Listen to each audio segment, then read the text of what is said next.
What if the most important moment of your life happened in a bakery, and you didn't even know someone was watching? This is a story about a mother who had nothing left. No money, no options, and the only thing she wanted was a cake that was already going in the trash. But before we get into what happened, I need you to understand who this woman was, because this isn't just a feel-good story. This is a story about pride, desperation, and what happens when a good person finally gets seen by the right eyes at the right time. Her name was Sarah. Single mom, 2 jobs. One daughter named Lily who was turning 7 years old that Saturday. Now, I want you to picture this. You wake up on your kid's birthday. You look in your wallet. $11. That's it. Rent is late. The electricity bill has a red notice on it. And your daughter, this sweet little girl who asks for nothing. She just wants a birthday cake. Not a big one. Not a fancy one. She saw a simple chocolate cake in the bakery window 2 weeks ago and said, "Mama, that one." That was her whole wish. Sarah had been putting aside coins for weeks. Literally coins. The kind you find in couch cushions and old jacket pockets. She counted them every night before bed, but no matter how many times she counted, it was never enough. So on the morning of Lily's birthday, Sarah made a decision that most people would never have the courage to make. She walked into Henderson's Bakery, a small family-owned shop on the corner of her street, and she asked the woman behind the counter something that took everything she had to say out loud. She said, "Do you have any cakes that are expired? Or maybe ones that didn't sell? I can't afford a full-price one. But it's my daughter's birthday today and I wanted her to have something." She said it quietly, almost whispering, like she was embarrassed just to hear her own words. The woman at the counter, her name was Marie, she looked at Sarah for a second. Then she looked at Lily, who was standing right there next to her mom, holding her hand, wearing a little dress with flowers on it.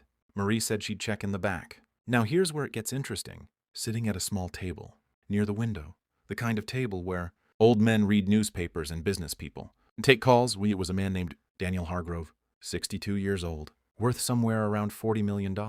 He owned 3 companies, a house in the hills, and a vacation home he hadn't visited in 2 years. He had come in that morning just to get a coffee before a meeting.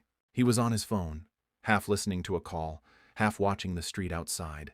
But when Sarah walked in, something made him put the phone down. He heard everything, every single word. And here's what most people don't know about Daniel Hargrove, because the internet only shows you the suits and the handshakes and the Forbes mentions. What most people don't know is that Daniel grew up poor. Not regular poor, survival poor. The kind where your mom skips dinner so you can eat. The kind where birthdays don't come with cakes.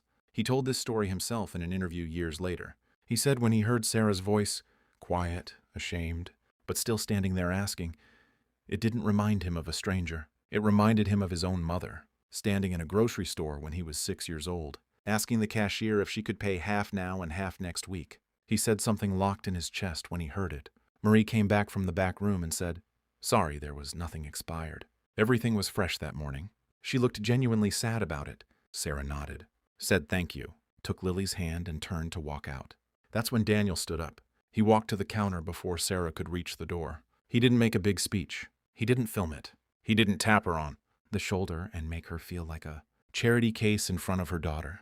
He just said to Marie quietly, "Give her whatever she wants. I've got it." Marie looked at him, then at Sarah, who had stopped walking. Sarah turned around slowly, and she said, "I'm sorry?" Daniel said, "Pick any cake in here. It's your daughter's birthday.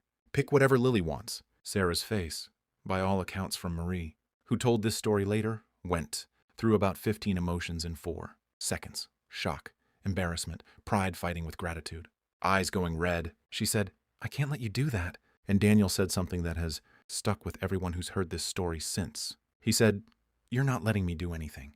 I'm choosing to. There's a difference." Lily, who had been quiet this whole time, looked up at her mom, then looked at the glass display case full of cakes, and pointed to a chocolate one with rainbow sprinkles on top. The exact one she'd seen 2 weeks ago in the window. Sarah laughed. That kind of laugh that only comes when you've been holding back tears. Marie packed the cake in a box with a ribbon. Daniel paid. And then, because this man apparently hadn't done enough already, he slipped Marie his business card and told her that Sarah should have a job if she ever needed one. He owned a logistics company 3 blocks away. Said they were hiring and the pay was good. He left before Sarah could even thank him properly. Just grabbed his coffee, gave Lily a little wave, and walked out the door. Now here's the part of this story that most people skip over when they share it online. Because everyone loves the feel-good moment. The cake, the tears, the rich man with the good heart. But what happened after matters just as much. Sarah did call that number. 3 days later, she went in for an interview, got the job, and within 18 months, she had moved from part-time cashier work to a full-time coordinator role that paid more than she'd ever made in her life. Lily got her birthday cake that day, but she also got something bigger. A mom who got a real shot because one man decided to pay attention at the right moment. Daniel, in that same interview, was asked if he considered it a big deal, giving the cake, getting her a job lead. He said, "I bought a $40 cake and made a phone call. That's nothing." What she did, walking into that bakery and asking that question out loud, that took more courage than anything I've done in a boardroom. He paused, then said, "Most people in her position would have gone home and told their kid the cake was coming later. She showed up," she asked. That's not weakness. That's a warrior. And that's what this story's really about. Not the rich man, not the money. It's about a woman who was embarrassed and exhausted and still walked through that door for her daughter. It's about the fact that asking for help, really asking out loud, when it's hard, is one of the bravest things a human being can do. We live in a world where people will scroll past someone struggling and do nothing. But also, and this is important, a world where one person choosing to pay attention can completely change a life. Daniel wasn't looking for a moment to be a hero. He was just there listening, and he made a choice. You don't need $40 million to make that choice. You just need to be present enough to hear someone when they're asking. Sarah asked for a cake that was going in the trash.